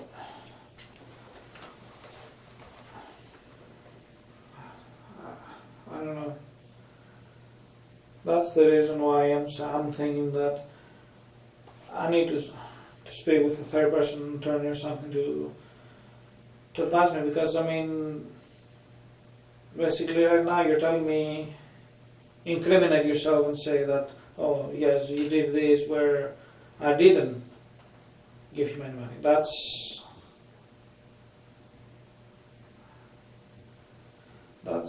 what it is. You know what I mean? Well, if you want to talk to an attorney, okay. Ranger Holland had told John Makris the truth from the very beginning. The case was already done. In September 2018, a Dallas County jury found Ioannis John Makris guilty of capital murder and sentenced him to life in prison without the possibility of parole. He never confessed. He never cooperated. He never said he was sorry. The opportunity Holland laid out so carefully in that interrogation room, Makris let it expire without ever reaching for it. The following February, Jesus Trevino was also convicted of capital murder and handed a life sentence without parole. James Vieda, who had accepted a plea deal and testified against both men, received 25 years behind bars. But even from prison, Makris wasn't finished causing pain. Sentenced to life without parole, he refused to terminate his parental rights to his daughter, the child he shared with Laura, leaving her future in limbo. He appealed his conviction in 2020, but it was dismissed. Then, he tried to have his daughter sent to Greece to be raised by his mother, as far as Laura's family from possible. He did not succeed. Laura's daughter was ultimately adopted by her best friend, Heather Neighbor, the woman who would have been her maid of honor. Neighbor Grace said the girl is flourishing, making straight A's in school and excelling in dance class. Laura Grillo never got to wear her wedding dress. She never got to her honeymoon, her first dance, or her tomorrow. But the little girl she left behind is loved, protected, and thriving, raised by the woman Laura trusted most in the world. In the end, that may be the only justice this story has to offer.